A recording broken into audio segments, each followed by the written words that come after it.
Most Australians spend 30 or 40 years preparing for retirement. They tip extra into super, knock down the mortgage, watch the balance grow, and circle a date on the calendar like it's the finish line of a very long race. Then the day arrives.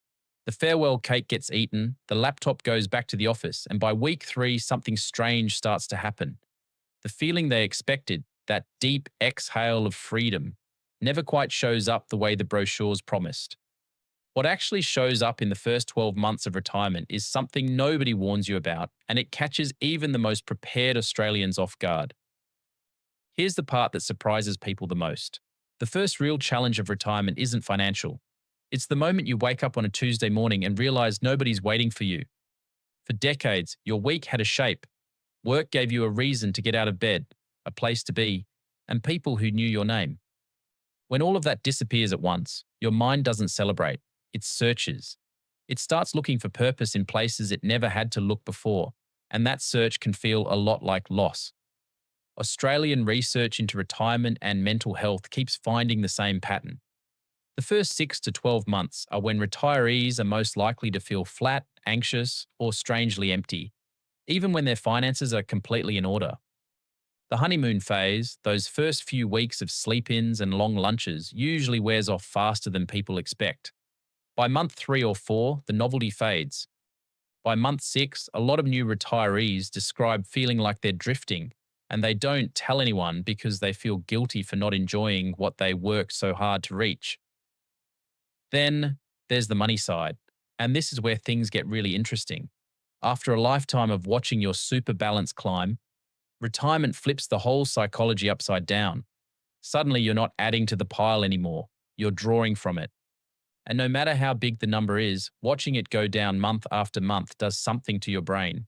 Even retirees sitting on 800,000 or a million in super start spending like they're broke, because the fear of running out is louder than the maths. This is one of the most common patterns financial advisors see in the first year. People underspend, deny themselves the holidays and the dinners and the small joys they planned for, and then look back 5 years later wondering why they were so scared.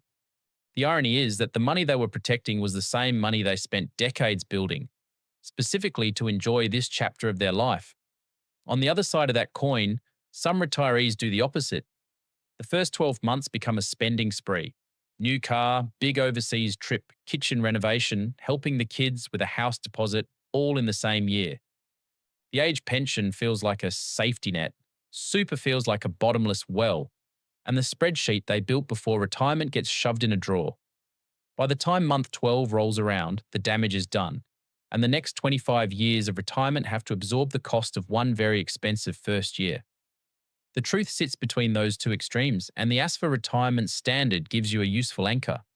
To live what ASFA calls a comfortable retirement in 2026, a single Australian needs around $55,000 a year, and a couple needs about $77,000. A modest lifestyle runs closer to $35,000 for a single and $51,000 for a couple. Those numbers assume you own your home outright, and that's a massive assumption a lot of Australians can no longer make. If you're still carrying a mortgage or renting into retirement, the maths changes fast, and your first 12 months need a completely different plan. Rent in most Australian capital cities now eats up a serious chunk of the comfortable budget on its own, which means your drawdown rate from super has to work harder, and your buffer for unexpected costs gets thinner. Here's another thing nobody tells you. The age pension is not automatic. You have to apply for it, and a surprising number of Australians either delay their application or assume they won't qualify and never check. As of 2026, a single full age pension pays around $1,200 a fortnight, and a couple combined receives about $1,810 a fortnight, including supplements. Even a part pension unlocks the pensioner concession card, which can shave thousands off medications, energy bills, council rates, and car registration every single year. And then there's super itself. One of the most expensive mistakes Australian retirees make in year one is leaving their super sitting in the accumulation phase instead of moving it into a retirement income account. In accumulation, your earnings are taxed at 15%. In a retirement phase account-based pension, earnings on the first 2 million are taxed at 0%, and from the 1st of July 2026, that cap lifts to 2.1 million. That difference, Over a 20 or 30-year retirement can be worth hundreds of thousands of dollars. Yet thousands of Australians retire every year without making the switch, simply because nobody sat them down and explained it. Now let's talk about the part of retirement that has nothing to do with money but ends up shaping everything: your daily structure.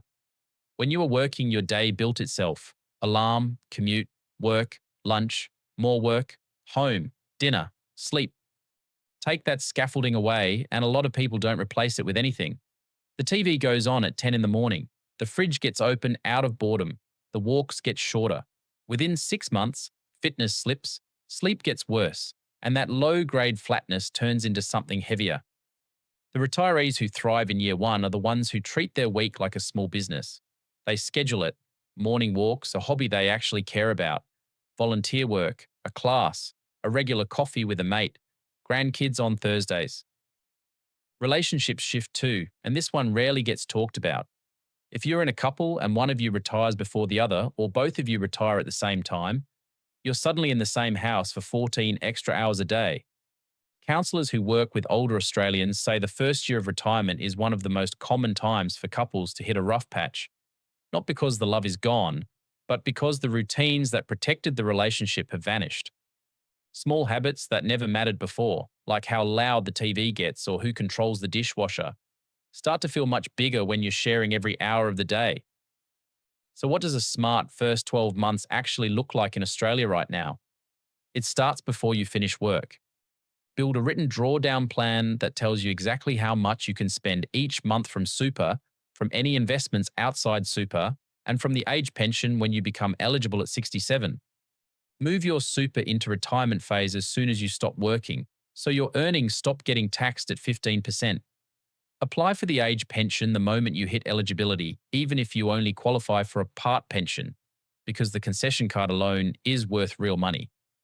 Keep 2 to 3 years of living expenses in cash or a conservative option inside your super, so a market downturn in year one doesn't force you to sell growth assets at the worst possible time. And then, just as importantly, plan your week the way you used to plan your work projects: purpose, movement, people, and learning. Those four things, every single week, are what separate retirees who feel alive from retirees who feel lost. The first 12 months of retirement will shape the next 20.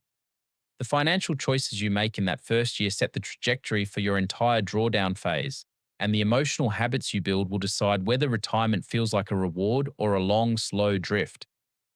If this helped you see retirement a bit more clearly, do me a favor and hit the like button.